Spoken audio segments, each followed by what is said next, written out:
好多人一聽到易經啊，或者坊間有啲人講咩數字啊、命理啊，第一反應咧都係話：誒嗰啲迷信嘢嚟嘅啫，係咪神棍啊，用嚟呃人㗎？老實講，我以前都係咁樣諗。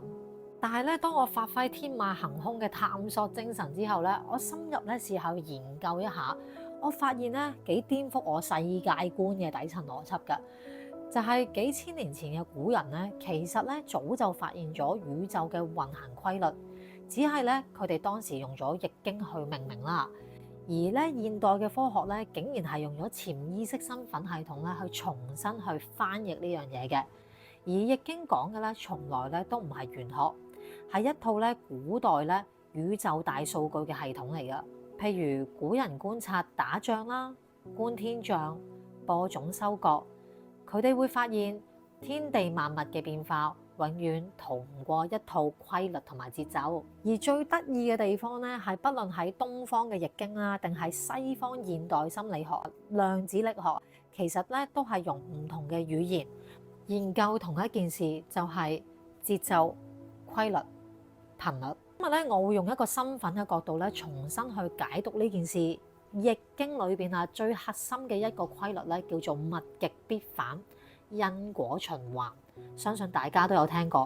而我哋大腦裏邊咧個底層機制咧係一模一樣噶。佢叫呢個咧叫做大腦熟悉感與行為一致性。好多人咧以為咧自己人生中咧不斷咁樣重複一啲困難啦、卡點啦，例如係總係遇到同類型嘅渣男，似乎遇到一啲唔好嘅上司。又或者賺錢咧，永遠咧都留住啲錢㗎。呢一啲咧，可能佢覺得係一個命運嘅魔咒。但係喺身份系統入邊咧，我哋睇到嘅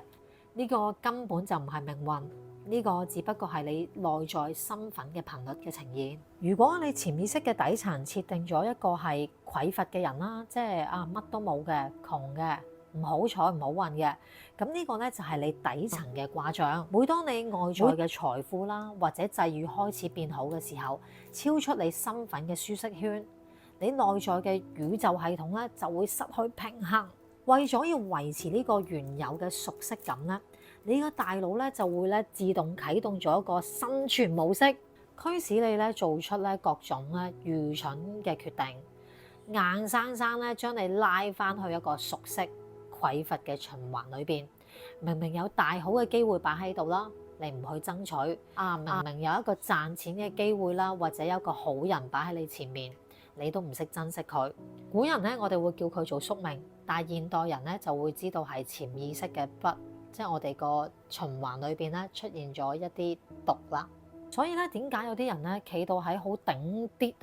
端嘅名人啦，甚至乎活得好豐盛嘅人咧，從來都唔覺得呢一啲係迷信噶，因為佢哋都睇穿咗，表面係環境嘅問題，實際係身份嘅延續。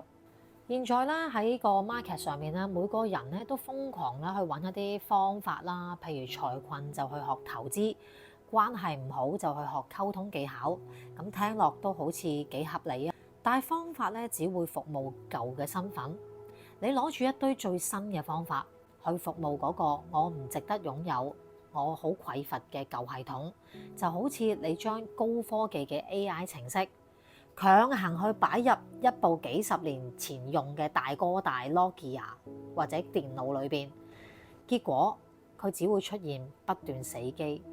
內在身份咧之所以咁神奇咧，係因為咧佢直接咧帶你跳過咗去一啲外在嘅方法，直接去睇清楚你內在嘅規律啦、頻率啦。你唔係運氣唔好，你只係內在嘅身份系統仲係處於一種等待啟用當中，簡稱咧就係未開竅。我呢個 channel 咧接下嚟咧係同大家咧一齊去探索咧，從來唔係我 YY 自己個人嘅發明，而係切切實實流傳咗幾千年嘅宇宙法則。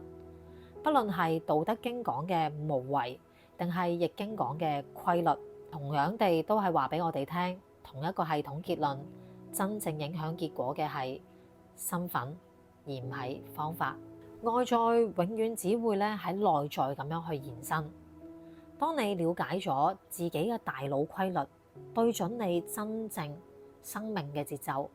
你就唔再需要用認命去跟呢一個生活硬碰硬，因為你已經成為咗你自己系統嘅主人。